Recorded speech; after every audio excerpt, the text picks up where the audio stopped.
Dibasî roja îro del gelbeme demxweş. Tirkiye amadeyiyên berfereh a destpêkirina operasyona Efrînê dike. Ev operasyon ji alî raya giştiya Kurd ya herêmî her wiha ya navnetewî jî bûye rojev.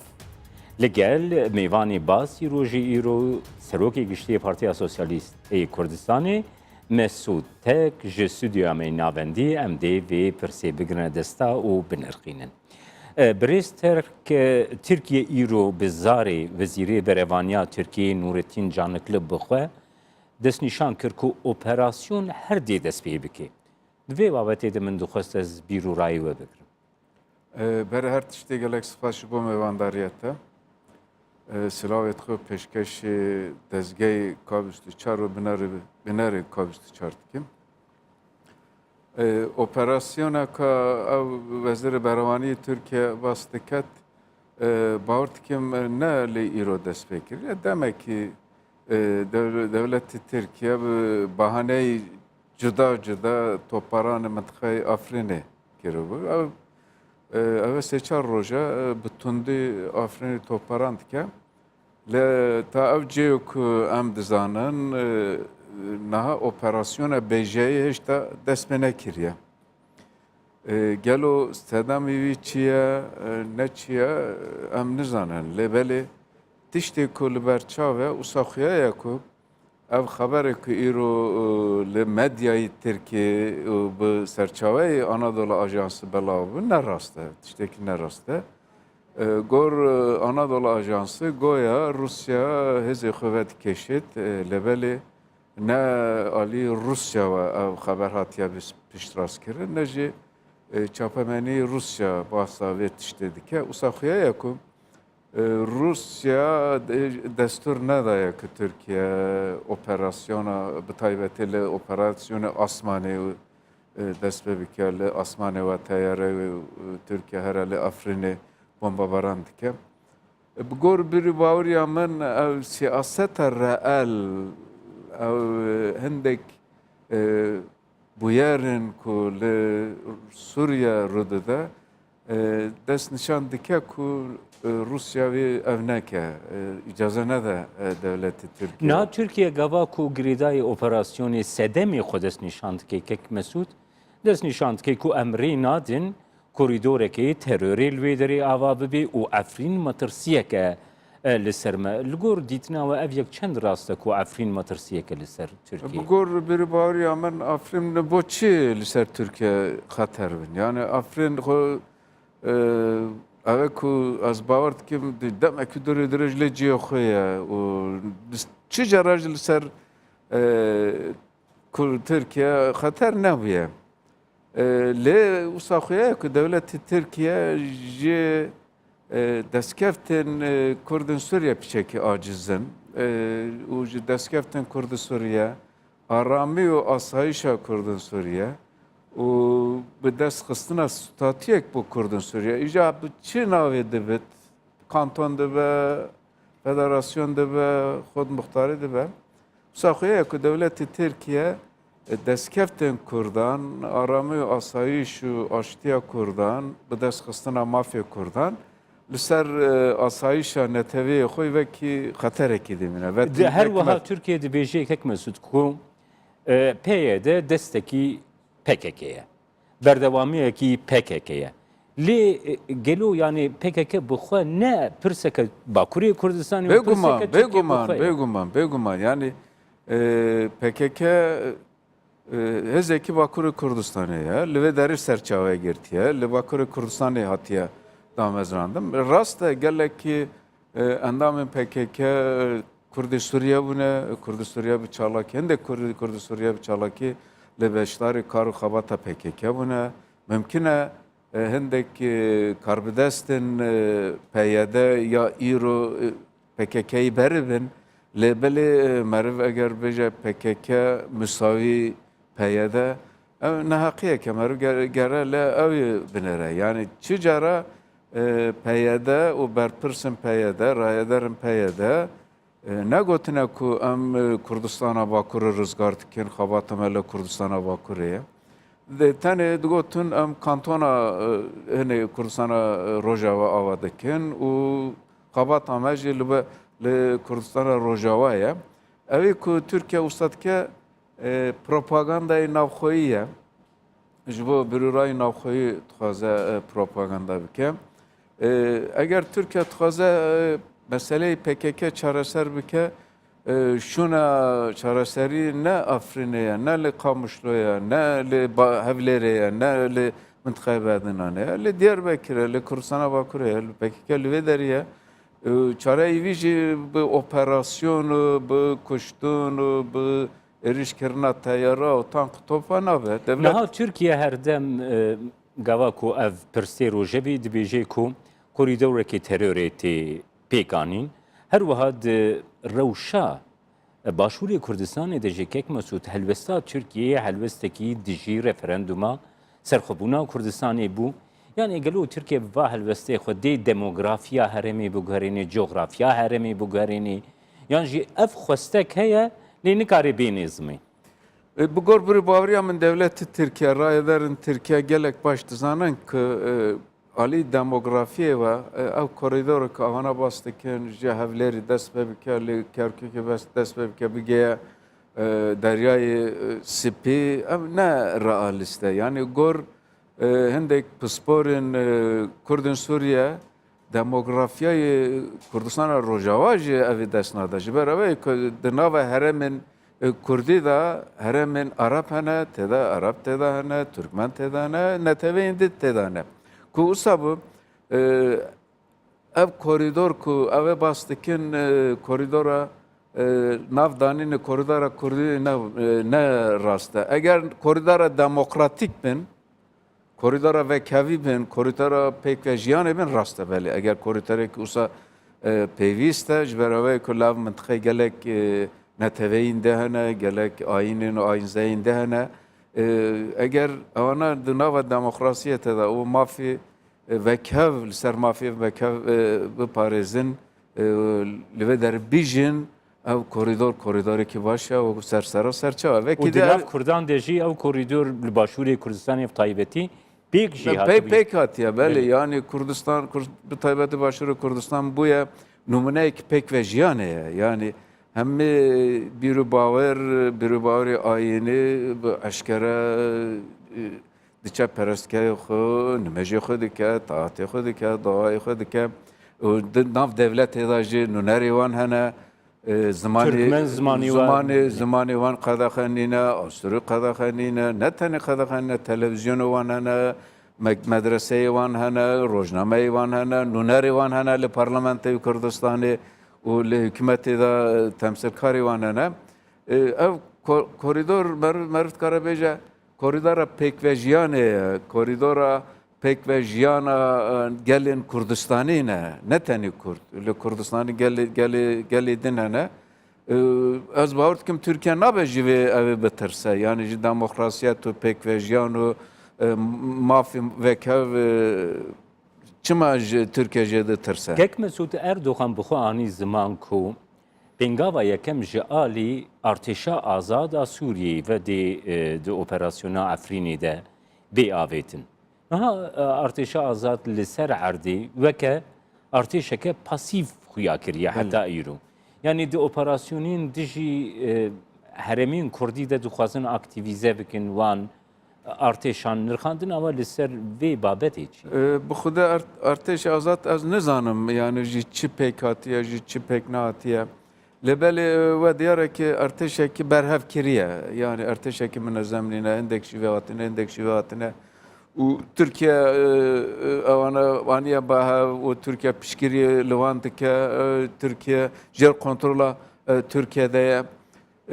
Ez bawer nakim. Mesela gotineke ew heye. Tajî daya du kewreşkê kewreşkê hinde baz dide ku tajî pê nagêje. Dibêje erî xêr e tu çima tu ji min lez û bestir e. Dibêje ez ji xwe baz didim. Lê tu ji bo xelkê baz didê. Ev ertêşa azad jî vekê ew e. Yani ertêşa azad ew ê ku PKK ev ne Arabin û Türkmenin û ev de ana ji bo xwe karê xebat bikirana baştir dibû, çêtir dibû. Lebeli eğer bu bercevendiya devleti di ve ki devleti Türkiye yani her devletteki di karı xabatı bikin az bağır nakim evi serkevin evi ku serkeve evi ser hak ya yani peyede ser axa xoya ser velatê xoya o parêzgariya welatê xwe dike bersingê erişê welatê xwe digire ji ber vê yekê jî ez bawer nakim ne ertêşa azad ne ji hêzên dagirkerên dikarin serkevin ji ber mümkün e serkevin mümkün e biçine Efrînê bigirin li mayîna wan û li vê derjiyandina wan gelek zahmet e. Birêstek gerem derbasî rewşa navnetewîya vê operasyonê û bandora wê bikin ji ber ku hîn gava got ev yek hate axaftin tisîrekê wê navnetewî jî çêbû. Niha Amerîka û Tirkiye li ser erdê yani du hevpeymanên hev û du NATO de lê li ser erdê di du eniyên cuda de. Belê. Peyê de eniya zêdetir nêzîkî Amerîka de li ser erdê. Gelo destpêkirina operasyonekî wisa dikarê aloziyê di peywendiyên Tirkiye û Amerîka de durist bike û Tirkiye vê çikê dikarê bide vê rolê dikarê bide Bêguman dijberiya Amerîka bike. Bêguman ev aloziyê durist biketin. Îşxa Wezîrê Xaricî qsekerê Wezîrê Xaricî îlan kir ku em dijî vê tiştine ew navê Tirkiye dest bi operasyonê bike.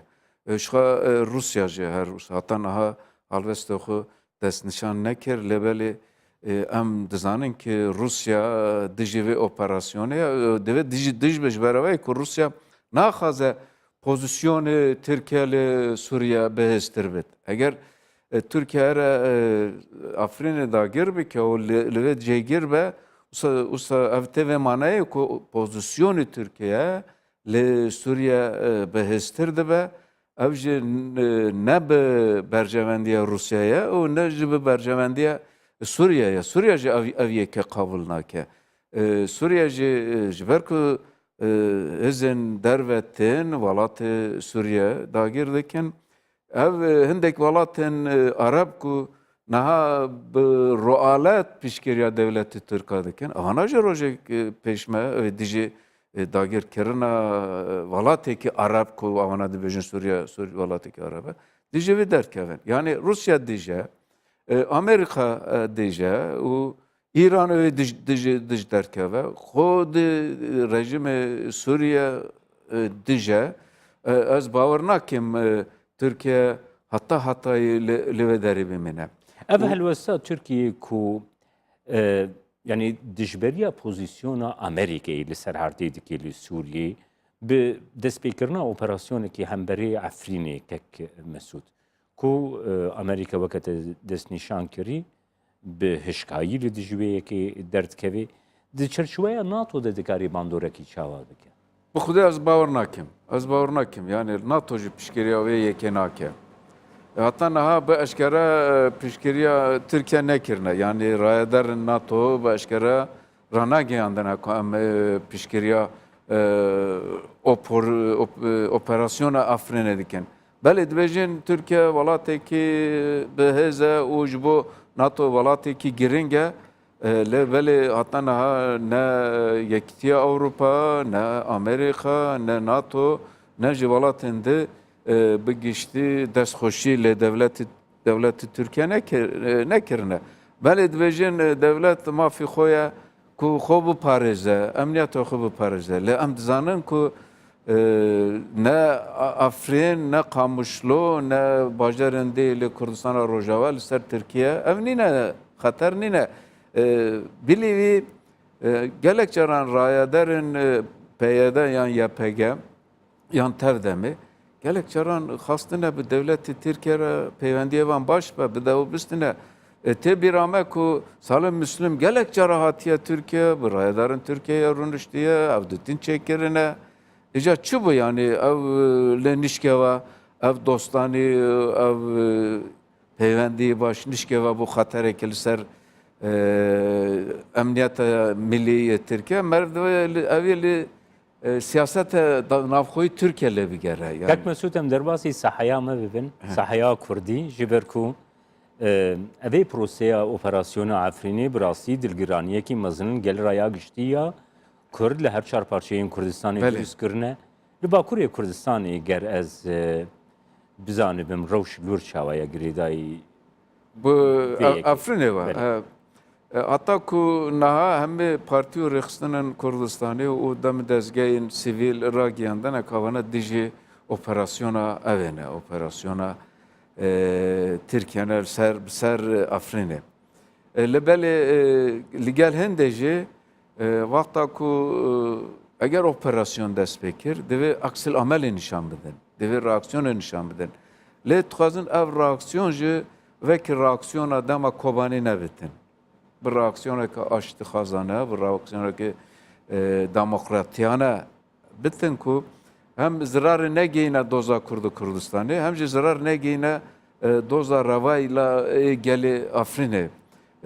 Ji ber vê yekê jî banga min Gaziya Partiya me ev ye, belê Kurd divê dijî operasyonê dengê xwe bilind bikin. Bes ev bilind kirina deng divê bi şîklî aştiyane ve bi şîklî demokratiyane ve û çi cara pena nebine tundî tîjiyê ji ber ku wexta Kobanî ku me dît tundî tîjî tê ket û hem Kurdê Bakur zarar dît hem ji doza revayê Kobanî jî zarar dît.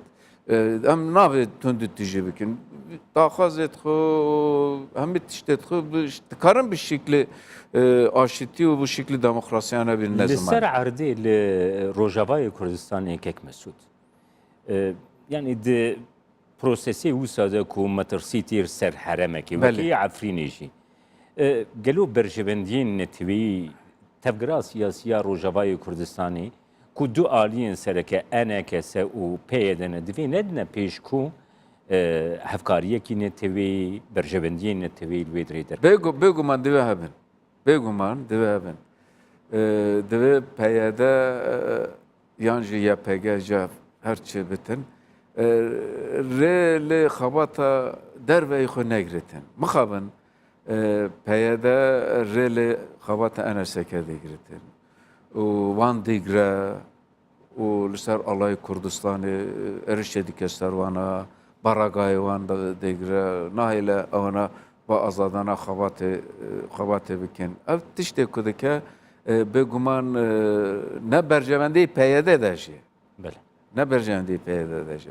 Divê PYD ev xoşbînî û ev nermî û ev xwe qebûlkirinê bo çepên Tirkiye nîşan dide.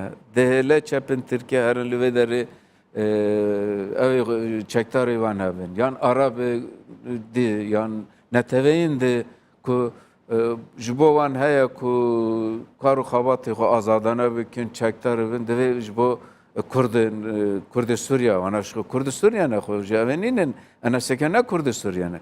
Divê ev nermî û ev xwe qebûlkirinê ji bo birayê xwe jî nîşan bide. O divên edî bêhêle ku ev pêşmergeyên roj ki li Min dixwast ez werme ser wê babetê kek Mesut pêşmergeyên roj bêguman raya giştî de niha gava got ev operasyona Efrînê tê qisekirin rewşa pêşmergeyên roj wekî babetekî sereketê roje bê. Pêşmergeyên roj hêzeke heft heşt hezar pêşmergeyên profesyonel got li Başûrê Kurdistanê û dijî Daişê. Xudan tecrübe ne? Belê. Yani derbasbûna wana di qonaqekî wisa de ne di berjevendiya gelê mey Rojavayê Kurdistanê. Belê bu bêguman berjevendî gelê net gelê Rojavayê. Berjevendî bu hemê gelên Kurdistanê. Niha PYD divê rastgo be. Alîkî we daxwaz alîkarî dixwaze. Divê ji alîkariya me bikin. Hemê warê we. Varê askerî, varê diplomasî, varê malî, varê siyasî, hemê arî ve daxwaz alîkarî dikin. Li belê di aynı wexta pêşiya pêşmergeyê roj digirin, nahêlê pêşmergeyê roj daxilê Kurdistana Rojava ve û ev ji bo milletê xwe, ji bo armanca netevi şerê bike, eger pêwîst be şerê bike. Ev siyaseteke narast e û nayê qabûl kirine. Yani vekî Kurdên me, birayên me soranê axif dibêje banekî do hava nabe. Banekî do hava nabe. Yani Tirkiye dibêjin çifte standart. Nabe yani eger tu daxwazê alîkarî dikî, îca birayê te alîkariyê tu pêşîvê digirî dibêje eger tu warî evê vekî îlan kirina şer dizanim. Ama ne siyaseteke ilmiye, ne siyaseteke dürüst e, ne siyaseteke rast e. û zirarê digihîne bo doza Kurd lê Kurdistana Rojava. Baştir e û daxwazên me ji birayên me yê PYD û YPG carê dê ew e ku di zirûfa we hassas da pirtir giringî bidine hevkariya êzin xweciyê lê Kurdistana Rojava. Bangaveza enekesê jî wîsabû bi rêveberên enekesê gotin ku çareseriya yekgirtina Kurd li Qamişloye bi derbasbûna pêşmergeyên roj gava hevgirtina netibêjî li Rojavayê Kurdistanê dikarî bête avêtin. Belê min piştgiriya vê daxwazê wan vê siyaseta wan dikim yekîtiya Kurd li Qamişlo tite ew ê kirin. Ji ber vê yekî ji daxwazên me ji carekê dubara dikim ji ber ku zirûf gelek hassas e û ev zirûf ji me dixwaze ku em pirtir hassas bin, pirtir hestiyar bin. Ne ew ê ku nakokî nava Kurda da kurtir bikin. Em hindek eger nakokiyên me ya siyasî û îdeolojîkî û bernameyê hebitin em ê dayne aliyekî ji ber ku zirûf gelek hassas e beşekî li welatê me jêr xetera dagirkirinê de ye divê em ê dijî vê yekdeng bin bi hevra karî xebatî bikin. Ji ber ku eger Afrîn were dagirkirina Afrîn vekî Elbab û vekî Minbiç û vekî İdlibê nabe. Evê divê te kaosekî, divê te tevliheviyekî, divê te aloziyekî gelek kur û dirêjxayan. Meriv nizane evê kengê kotayê be. Yani ev yek dikarî aloziyekî, nefretekî, ji hemî aliyê ve, herêmê de jî durust. Belê, hemî aliyê ve. Îro gelekî ew e, gelek kesan e û vekî hemaset jî dibe ku hindekî birayên me Tirk bêjin ew e leşkerê me qahraman e, ew ê diçe li vê derê. Lê eger sibê Xwedê neke, ez naxwazim û divê ev bi rêk aştî were çareserkirin. Eger sibê hindek cenazeyên askerê Tirk herna vegerine welatê xwe hingê xeterî ew ê heye ku dijayetiya Kurda zêdetir be. û bibe areşa, bibe müşkile beynê Kurd û Tirk bi taybetî ew Kurdên ku li Rojavayê Tirkiye dimînin. Gelek cara jî wisa bûye. Yani me dît ku li dergiriyek, li şerekê, li Şemzinanê eger hindek asker were kuştinê û eva jî diçin êrişê li ser ev ê dikin. Kurda ku li vê derê ne alaqayî bi PKK ye, ne alaqayî bi DİA ye. Tenê ji bo kar çûne li vê derê, ji bo vasife çûne li vê derê diçin êrişê wan dikin, mala wan dişevitînin. Eger sibêynê ku ez carekê dibêjim Xwedê neke wisa be, gelek cenaze were Tirkiye, carê ewil ew dijayetiya Kurd û Tirk ev tir be. Yani bi fîtî nasyonalîstên Tirk, bi fîtî MHP, bi teşvîqê wan Tirk êrişê li ser ew ê bikin, ew ê gelekî xeter e û gelekî jî me tirse heye bo dewera ji Tirkiye û Kurdistanê jî. Ne tenê ew e, ev şerekî bêsebeb e. Yani mi gava dijî got çi xeterî Afrin heye, Afrinê ku azad, Bele. Afrinê ku zulm û zordariyê baasî li ser nîne, zulm û zordariyê evê nîne. Millet li vê derê piçekî nefesî girtiye, piçekî asude bûye, piçekî aram bûye. Çi zararî vê heye li ser ber neteweyê Kurd Tirk? Bele. Gelekî spas birêj Ez jî gelek spas dikim. Ez jî gelek spas. Serokê Partiya Sosyalîstê Kurdistanê got mêvanê basî. Gelek spas. Temaşevanên hêja, em hatin dawiya bernameya îroya basîroj, heta bernameyek dina basîroj her